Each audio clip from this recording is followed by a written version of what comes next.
একটা কথা বলি, বল।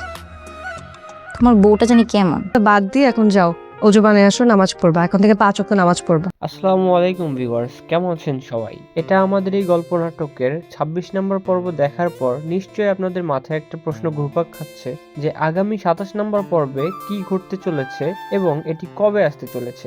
এবার কি সায়রা আর ফাহাদের সম্পর্কে জিদ ধরতে চলেছে? আর এই যে নতুন ক্যারেক্টার আবুল, তার এন্ট্রি এই গল্পে নতুন কি মোড় নিয়ে আসবে? আজকের ভিডিওতে আমরা 27 নম্বর পর্বের সেই সব রহস্য নিয়েই কথা বলবো, তাই ভিডিওটি 1 সেকেন্ডও স্কিপ না করে একদম শেষ পর্যন্ত দেখুন। ভিডিওটি অনেক ইন্টারেস্টিং হতে চলেছে। ভিউয়ার্স, আমরা কিন্তু 26 নম্বর পর্বে ফাহাদের এক অসম্ভব আত্মবিশ্বাস দেখলাম।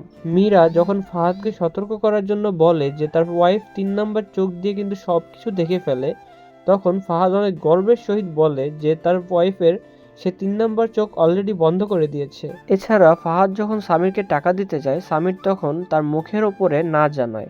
বিশেষ করে মেহরিনকে নিয়ে ফাহাদের কোনো করুণা বা কোনো কথা যে সামির একদমই সহ্য করছে না, এটি ছিল দেখার মতো। অন্যদিকে মেহরিনের সাথে তার শাশুড়ির সম্পর্ক দিন দিন মধুর হয়ে উঠছে। শাশুড়ি যখন মেহরিনকে আগলে রাখছেন, সবার সামনে মেহরিনের প্রশংসা করছেন, তখন এটা দেখে সায়রার চোখে মুখে অস্বস্তি আর হিংসা স্পষ্ট ফুটে উঠছে।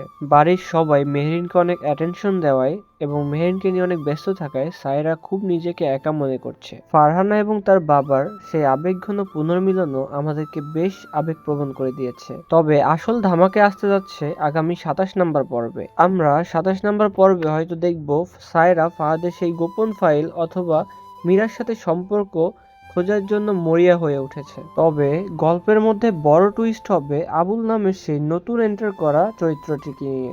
আবুলের এই হঠাৎ আগমন কি বাড়িতে কোনো নতুন রহস্যের জট খুলবে, নাকি ফাহাদের কোনো অন্ধকার অতীত ফাঁস হবে, সেটাই এখন দেখার বিষয়। তো ভিউয়ার্স, আপনাদের কি মনে হয় সায়রা কি ফাহাদ আর মেহরিনের অতীতের সব কথা সবার সামনে প্রকাশ করে দেবে? আপনাদের মূল্যবান মতামতটি কমেন্ট করে অবশ্যই আমাদেরকে জানাবেন।